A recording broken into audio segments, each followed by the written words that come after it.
सभी भारतवासियों को सादर जय भीम। साथियों, उत्तर प्रदेश में अनुसूचित जात, जनजात, पिछड़ी जात, आदिवासी, मूल निवासी मां बहनों के साथ लगातार अत्याचार, अन्याय, शोषण, जघन्य अपराध हो रहे हैं, जिसको आप सभी लोगों को टीवी, रेडियो, पेपर, अखबार के माध्यम से, सोशल मीडिया के माध्यम से पढ़ने को, सुनने को, देखने को मिलता होगा। साथियों, चाहे वो हाथरस में अनुसूचित जाति की लड़की के साथ में जघन्य अपराध हो, चाहे वो बलरामपुर में अनुसूचित जाति की लड़की के साथ की घटना हो, चाहे वो भदोही में अनुसूचित जाति की लड़की के साथ में घटना हो, चाहे वो आजमगढ़ में अनुसूचित जाति की लड़की के साथ में घटना हो, चाहे वो कानपुर में अनुसूचित जाति की लड़की के साथ में घटना हो, कि महिलाओं के साथ जघन्य अपराध हो रहा है। पूरे भारत के बहुजन समाज, इंसाफवादी समाज का शर्मसार हो रहा है। पूरा भारत शर्मसार हो रहा है। भारत में राम राज्य आ गया है। भारत में राम राज्य आ गया है, जहां भारत के प्रधानमंत्री व उत्तर प्रदेश के मुख्यमंत्री कहते हैं भारत में राम राज्य आ गया है, सतयुग शुरू हो गया है। ये सतयुग की घटना है। ये राम राज्य में हमारी मां बहन बेटी सुरक्षित नहीं है। इस राम राज्य में हमारा भारत का बहुजन समाज भूख से तड़प रहा है, रोजगार के लिए तड़प रहा है। चारों तरफ अन्याय हो रहा है, चारों तरफ अत्याचार हो रहा है, जो आप सबको देखने को, पढ़ने को, सुनने को मिलता है। हम भारत के बहुजन समाज कब तक चुप रहेंगे? क्या हमारे महापुरुषों का यही सपना था? क्या हमारे महापुरुषों ने यही सपना देखा था? क्या बाबा साहब डॉक्टर भीमराव अंबेडकर जी ने भारत के संविधान में भारत के बहुजन समाज के लोगों को न्याय दिलाने के लिए, महिलाओं को न्याय दिलाने के लिए, महिलाओं को बराबरी पर लाने के लिए जो कानून के तहत रक्षा, सुरक्षा, अधिकार दिए थे, क्या उनका यही आशा था? आज आखिर भारत में इतनी बड़ी घटनाएं घट रही हैं, इसकी जिम्मेदार कौन है? इसकी जिम्मेदार सत्ता का सुख भोगने वाले लोग हैं, जो सत्ता को चलाने का काम कर रहे हैं, सत्ता के साथ दे रहे हैं, सत्ता में बैठे हैं, चाहे वो बाहर से अपना समर्थन दे रहे हैं। आप सभी लोग देखने को, सुनने को, पढ़ने को आप लोगों को मिलता होगा कि लोकसभा और विधानसभा में ये सत्ता में बैठे हुए लोग आवाज नहीं उठा रहे हैं कि आखिर में इतनी बड़ी बड़ी घटनाएं क्यों हो रही हैं। कानून को संपूर्ण रूप से लागू कराने की बात नहीं की आज तक। भारत का संविधान संपूर्ण रूप से लागू नहीं हुआ। अगर भारत का संविधान संपूर्ण रूप से लागू हो गया होता तो महिलाओं के साथ इतना बड़ा जघन्य अपराध नहीं कर पाते, हिम्मत नहीं है। लेकिन शासन सत्ता में बैठे हुए लोग और देश की आजादी से लेकर अब तक वही लोग वहां पहुंचते रहे जो संविधान को देखना नहीं चाहते, जो संविधान में दिए गए कानून को देखना नहीं चाहते, जो भारत के बहुजन समाज के लोगों को देखना नहीं चाहते। ये वही लोग वहां पहुंचते रहे, जिसके कारण संविधान संपूर्ण रूप से लागू नहीं हो सका। साथियों, मैं तो देखती हूं कि हमारे भारत का बहुजन समाज आज अपने को असुरक्षित महसूस कर रहा है। आज इतनी बड़ी बड़ी घटनाएं हो रही हैं, न्याय नहीं मिल रहा है, बल्कि अन्याय करने वाले लोग, अत्याचार करने वाले अपराधी को पुलिस संरक्षण दे रही है, जिला प्रशासन, पुलिस प्रशासन संरक्षण दे रही है, जिसका प्रमाण है हाथरस की घटना। हाथरस की घटना में अनुसूचित जाति की लड़की के साथ रेप करके जीभ काट ली गई, रीढ़ की हड्डी तोड़ दी गई, जबकि लड़की ने स्वयं बयान दिया। इसके बाद भी पुलिस प्रशासन का बयान आता है, जिला प्रशासन का बयान आता है कि लड़की के साथ रेप नहीं हुआ, लड़की की जुबान नहीं काटी गई, लड़की की पीठ की रीढ़ की हड्डी नहीं टूटी। ये गैर जिम्मेदाराना बयान ये जिला व पुलिस प्रशासन का था। भारत के लोग जब इसकी आवाज उठाए तो जिला प्रशासन के लोग आनन फानन में लड़की का पीएम कराकर रातों रात लड़की के मां बाप के अनुमति के बिना अंतिम संस्कार रात को 2 बजे पुलिस प्रशासन के लोगों ने पेट्रोल डाल डाल करके उस लड़की को जला दिया। पूरे भारत को शर्मसार करने का काम हाथरस के जिला प्रशासन व पुलिस प्रशासन ने किया है। ये जिला प्रशासन पुलिस प्रशासन की इतनी हिम्मत नहीं थी। अगर इतना हिम्मत आई है तो कहीं नहीं कहीं सरकार से मिली भगत करके ही काम किया गया होगा। आज सरकार से लोग गुहार लगा रहे हैं कि सीबीसीआईडी की जांच होनी चाहिए, सीबीआई की जांच होनी चाहिए, न्यायालय में जाना चाहिए। मैं तो भारत के बहुजन समाज के लोगों से बताना चाहती हूं कि आप किससे इंसाफ मांग रहे हो, किससे इंसाफ चाहते हो। कार्यपालिका भारत के बहुजन समाज का नहीं है, न्यायपालिका भारत के बहुजन समाज का नहीं है, विधायिका भारत के बहुजन समाज का नहीं है, सीबीसीआईडी भारत के बहुजन समाज का नहीं है, सीबीआई भारत के बहुजन समाज का नहीं है।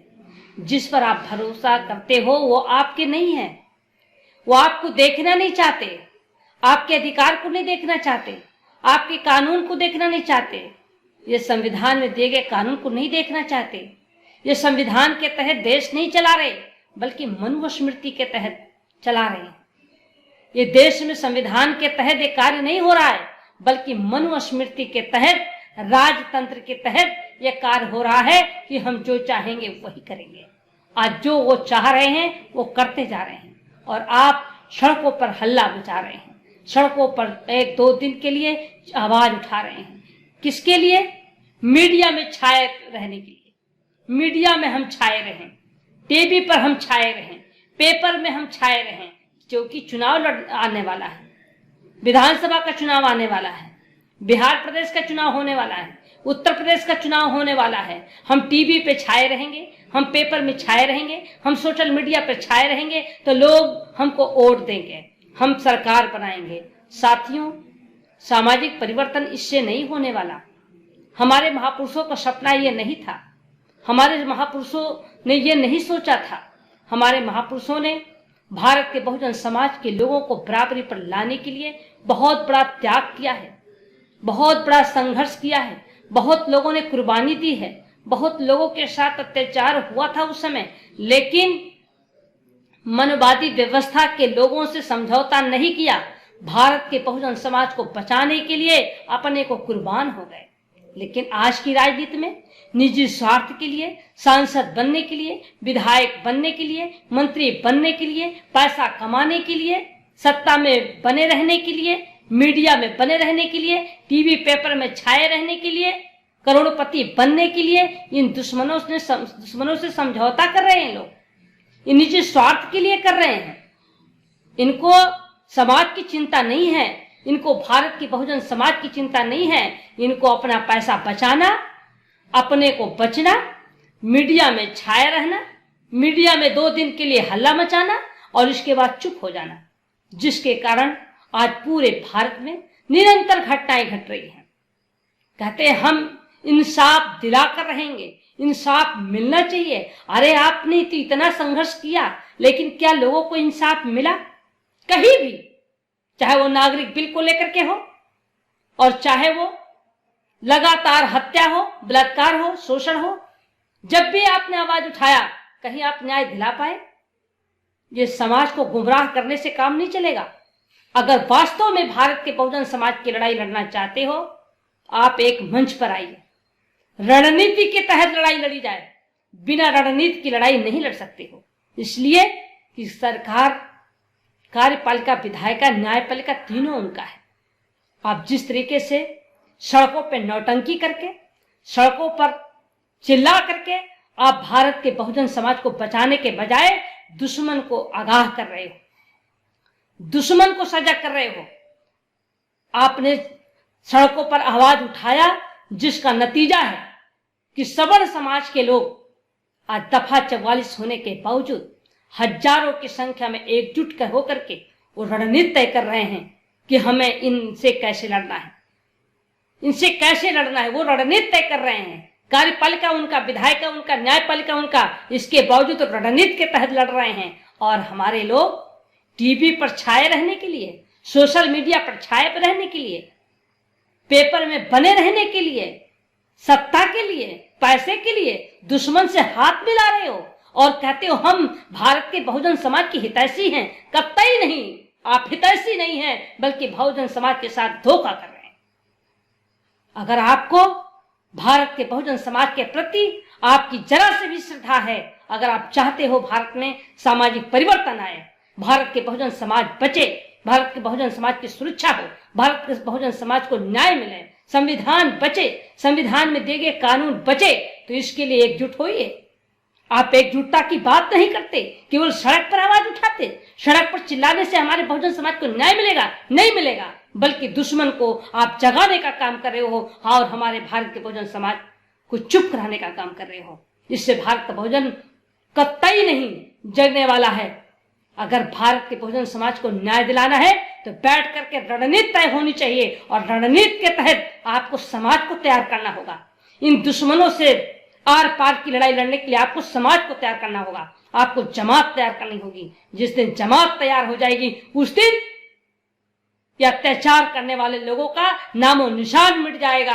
ये प्रधानमंत्री क्या एक पंच नहीं बन सकते, ये प्रधान बनने के लायक नहीं रहेंगे। इसलिए भारत में सबसे ज्यादा आबादी भारत का बहुजन समाज के पास है। आप क्या नहीं कर सकते हैं, आपने क्या नहीं किया है। आपने कहीं लड़ाई से पीछे रहे? कभी कौरव और पांडव के रूप में लड़ाई हुई, कभी आर्य और अनार्य के रूप में लड़ाई हुई, कभी राम और रावण के बीच लड़ाई हुई। आज अंबेडकरवाद और श्रवणवाद की लड़ाई है, आज संविधान की लड़ाई है, आज अंबेडकरवाद की लड़ाई है, आज भारत के बहुजन समाज की लड़ाई है, आज भारत के बहुजन मूल निवासियों की लड़ाई है। इससे लड़ाई में पहले हम अपने समाज को तैयार करें। जिस दिन हमारा समाज तैयार हो जाएगा, उस दिन या तो ये भारत में ये चुपचाप रहेंगे और या तो इनको भारत छोड़ करके जाना पड़ेगा। ये जहां से आए हैं इनको वहीं जाना पड़ेगा। इसलिए साथियों, आपको जागना होगा, समाज को जगाना होगा, समाज को सही रास्ते पर आना होगा। इसके लिए मैं आप लोगों से अपील करने के लिए बैठी हूं कि अब समय आ गया है, अब जागो, अब एक मंच पे आ जाओ, सभी लोग एकजुट हो जाओ। सारे भारत के बहुजन समाज के लोग अपना ईगो को छोड़ो, अपना निजी स्वार्थ को छोड़ो, निजी स्वार्थ को छोड़कर, अपना ईगो को छोड़कर, सारा मनमुटाव को छोड़कर आप भारत के बहुजन समाज के लिए आप आइए, एक मंच पर आइए। सब लोग एकजुट होकर बड़ी वफादारी, ईमानदारी, लगन और त्याग के साथ हम सब मिलकर लड़ाई लड़े। यही आशा और विश्वास के साथ मैं आप लोगों से अपील करने के लिए बैठी हूं। मैं मानवर कांशीराम साहब की विचारधारा पर लड़ाई लड़ रही हूं। मानवर कांशीराम साहब ने जो लड़ाई लड़ी है, अपने को सब कुछ त्याग कर, अपना घर छोड़कर, अपना परिवार छोड़कर, अपना बिना लालच का, बिना भय का, लगातार मनवादियों से संघर्ष करके सामाजिक परिवर्तन करने का काम किया है, समाज को एकजुट करने का काम किया है। और जो सोच मानवर कांशीराम साहब की थी, उनके विचार पर लड़ाई लड़ने के लिए मैंने कदम उठाया है। मैं आप लोगों से अपील करती हूँ कि आइए हम सब लोग अपने महापुरुषों के बताए हुए रास्ते पर चलें। मैं सावित्रीबाई फुले, पूर्व सांसद, राष्ट्रीय अध्यक्ष कांशीराम बहुजन समाज पार्टी, मैं आप लोगों से अपील करती हूँ कि आइए हम सब एकजुट होकर और भारत के बहुजन को बचाने के लिए, भारत के माँ बहन बेटियों की सुरक्षा करने के लिए हम सब एकजुट होकर के एक रणनीति के तहत हम सभी जमात बनाकर इन दुश्मनों से मुकाबला करने के लिए हम सब तैयारी करें। इसी आशा विश्वास के साथ मैं आप लोगों के साथ हूँ। मैं इन्हीं शब्दों के साथ मैं अपनी वाणी को विराम देना चाहती हूँ। आप सबको बहुत बहुत साधुवाद, आप सबको बहुत बहुत मंगल कामना करते हुए मैं अपनी वाणी को विराम देती हूँ। नमो बुद्धाय, सादर जय भीम।